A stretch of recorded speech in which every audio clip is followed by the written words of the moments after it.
Et si au fond je n'étais pas si différent, que ce n'était pas l'échec qui me fait peur mais ma faiblesse, celle d'un simple être humain qui ne peut pas tout maîtriser. Et au final, je suis comme tous les autres. Que ma véritable peur réside dans le fait d'accepter que malgré tous mes efforts, il y a des batailles que je ne peux pas gagner. Est-ce que ce n'est pas beaucoup plus simple de se sentir spécial, d'avoir la certitude qu'on peut tout changer autour de nous, que d'accepter notre incapacité à changer quelque chose qui nous entoure et qui nous impacte profondément? Laisse-moi te raconter une histoire, celle d'un enfant, naissant dans un monde plein de merveilles avec des yeux brillants de curiosité. Mais trop tôt, ce monde lui imposa des cicatrices invisibles. Il grandit trop vite, arraché à l'insouciance de l'enfant. Bien qu'entouré, il se sentait seul, comme un étranger dans un monde qui ne le comprenait pas. Les gens le regardaient mais ne le voyaient pas, l'écoutaient mais ne l'entendaient pas. Une impression que les gens ne réfléchissaient pas comme lui, de ne pas fonctionner pareil, de ne pas parler le même langage. Effrayé de se retrouver seul, il commença donc à porter un masque, une armure, peu importe, un artifice qui lui permettrait de se fondre dans la masse et de ne pas finir exclu et seul. Le masque, qui était d'abord une simple protection, devint sa seconde peau. Au fil des années, il en oublia le visage qu'il portait avant, celui qui respirait encore l'innocence et la douceur, désormais perdue. L'illusion était devenue sa réalité, il n'était plus qu'un mirage qui se fondait dans la masse. Tout n'était plus que paraître, réflexion et analyse du monde qui l'entourait. Des questions permanentes tournaient en boucle dans son cerveau. Qu'est-ce qu'il pense de moi? Qu'est-ce qui va se passer si je fais ça ou ça? Un bruit permanent commença à s'installer dans son esprit.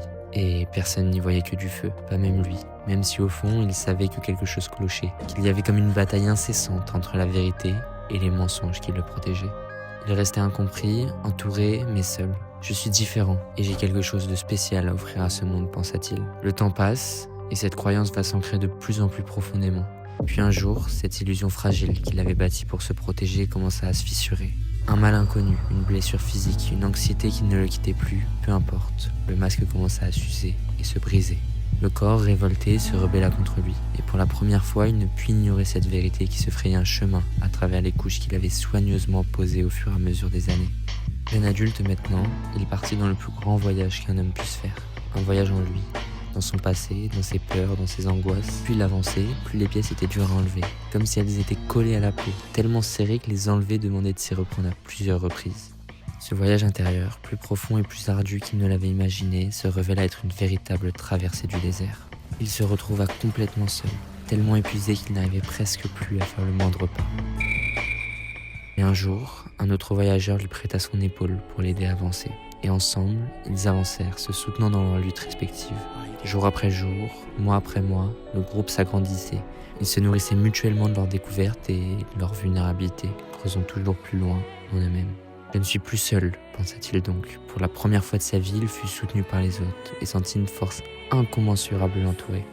Épreuve après épreuve, vérité après vérité, il se sentait de plus en plus léger. Je me sens vivant, je commence à vivre et ne plus survivre. Cette sensation d'alignement, de sens, je commence enfin à être moi, s'exclama-t-il.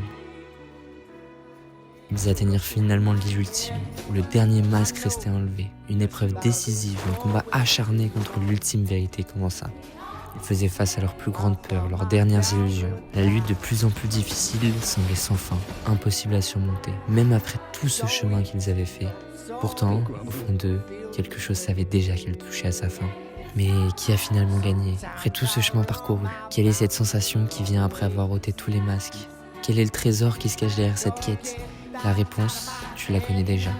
Elle réside en toi, il suffit de poursuivre ton aventure chaque jour, chaque instant, dans tout ce que tu choisis de vivre.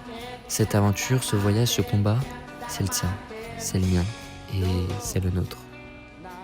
Au fond, nous sommes tous différents, uniques, et quand on se sent incompris, cela vient souvent de ses premières années, de cette enfance où l'on a commencé à jouer un rôle. Un rôle qui a créé une dualité entre ce que nous sommes vraiment et ce que nous présentons au monde. Alors, on s'attache à ce sentiment de différence pour se protéger de la vérité, pour ne pas accepter ce mensonge sur lequel on a bâti notre identité pendant tant d'années. Mais enlever tous ces masques, se dévoiler authentique au monde est l'un des actes les plus puissants qui soient. Surtout quand pendant tant d'années, on a caché qui l'on est profondément. Offrons-nous ce cadeau. Arrêtons de combattre la vie et acceptons-la pleinement, dans toute sa beauté et sa fragilité. Un par un, que les masques tombent, pour laisser à notre lumière la possibilité de briller enfin, dans toute sa splendeur.